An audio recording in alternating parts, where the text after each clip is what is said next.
okay ka lang po ba? Mas ba yung pakiramdam mo? Okay na, napagod lang ako siguro. Kuya, tama po ba yung dinadaanan natin? Mukhang naliligo na po yata tayo. Aray! Tumulong po! Aray! Andiyan na yung batang demonyo nanuno sa punso. Ay, excuse me po! Bakit niyo po siya sinasaktan? Hindi siya ang sinasaktan ko, kundi ang nuno at demonyo na pumasok sa katawan niya. Ang tingin ko po kasi ang kailangan po natin gawin ay ang dalhin po siya sa ospital para talagang malaman po natin kung ano po ba talaga nangyayari sa kanya. Aalis pa kayo, ipapalo ko sa inyo ito. Pag may nangyari sa inyo, huwag niyo ako sisihin, ha? Aalis na ako, bahala kayo dyan. Pwede po ba akong maki-CR kasi kanina pa po ako naiihit, tas malayo po kasi yung pupuntahan po namin eh. Opo, naligaw na rin po kami kanina po. Yung aso ko nasa kulong. Sige, sige. Mag-CR ka na. Tulungan niyo po akong makatakas. Nandun po yung susi. Bilisan niyo na po, parang awa niyo na. Pasensya na po kayo, medyo napatagal kasi sumakit po yung tiyan ko eh. Ingat kayo sa biyahe. Salamat po, niligtas niyo po ako. Willie! Willie! Willie! Kailangan makabot yan! Huwag niyo kunin yung pamangkin ko! Willie! Ikaw! Ikaw!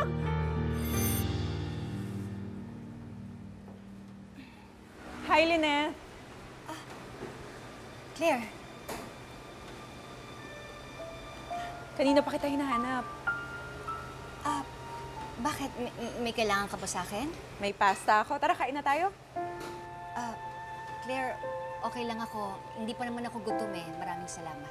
Lynette, huwag ka na mahiya sa akin. Ikaw talaga, yung mga doctors at nurses dito sa charity drive, pinapakain mo, tapos ikaw hindi. Plus, ikaw lang kaibigan ko sa Apex. Eh, si RJ umalis kasama ng mga doctors. Ayoko naman kumain mag-isa. Sige na. Sigurado ka ba?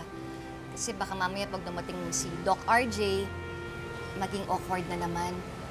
Tsaka baka hindi magustuhan ni Doc RJ na magkasama tayong kumakain. I don't think it's going to be a big deal for him. Sige na. Claire, okay lang ako talaga. Hindi naman ako nagugutom eh. Busog pa talaga ako. Tsaka, isa pa, ayoko talaga makigulo pa sa inyong dalawa ni Doc RJ eh. Sige, mauna na ako eh. Harito ba to sa mga ibang doktor?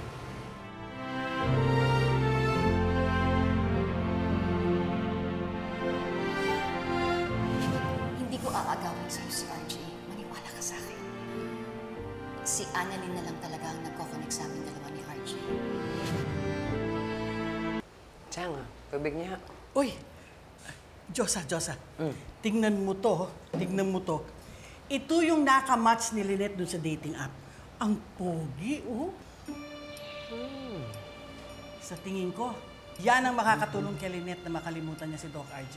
Kayo talaga, tigilan niyo nga yan. O, uminom muna kayo ng tubig. Pag nakita ni Doc RJ, magsiselos yun. Bakit siya magsiselos? Eh siya nga ito may bagong girlfriend. Kayo talaga, Chang, minsan kayo, slow kayo eh.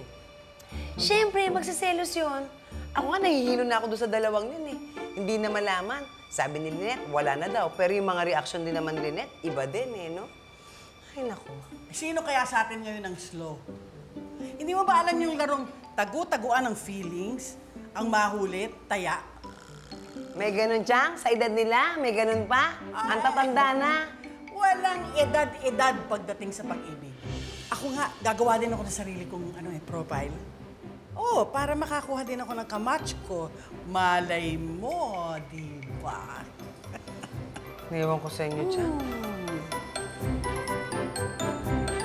Chang, baka sino makamatch nyo dyan, ha?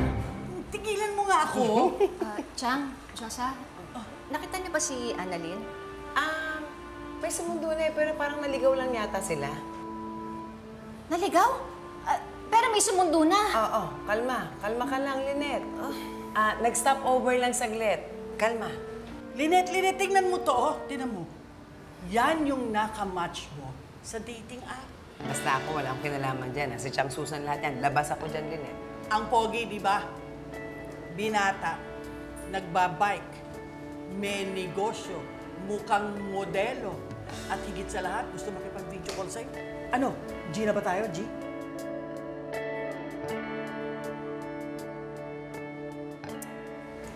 Chang, sabihin na lang ako kapag nandito na si Annalyn, ha? Pupunta lang ako sa ER sandali. Bakit? Anong gagawin mo sa ER? Meron akong kukunin. Dali,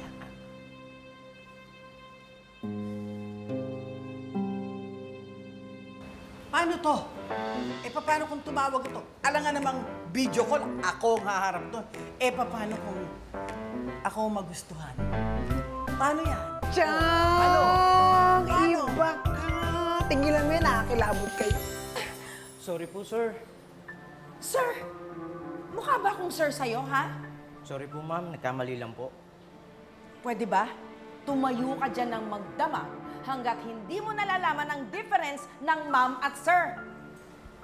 Morgana, ano nangyayari dito? Wala kang karapatan na gawin sa kanya yun. Bisita lang tayo dito. At wala ka rin karapatan na pakailaman ako dahil buwisita ka rin dito. Pwede ba, Morgana?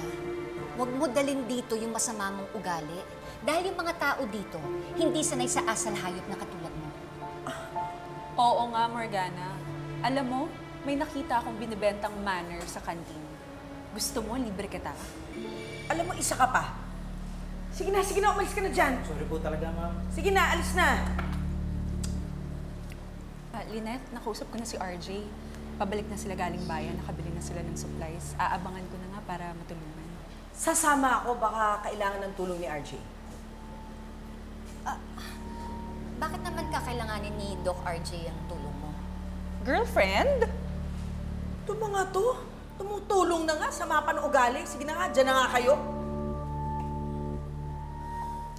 Oh, okay ka lang ba? May nararamdaman ka ba? Hindi, okay lang ako. Pagod lang to. Are you sure? Sige, mauna na ako.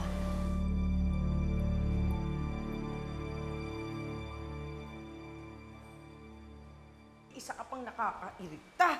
Pag ikaw hindi pa sumagot dito, iiwan na talaga kita dito.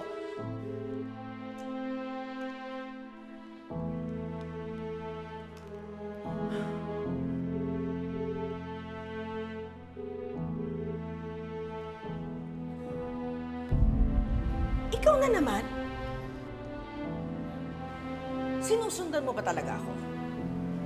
Sino ka naman para sundan ko? Ba, mali ko, baka idol mo ko. Morgana, pwede ba? Huwag ngayon.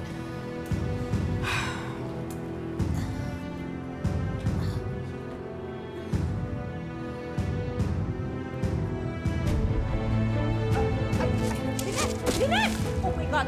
Lynette! Lynette! Bahala ka dyan. Umarte ka dyan. Wala kang audience.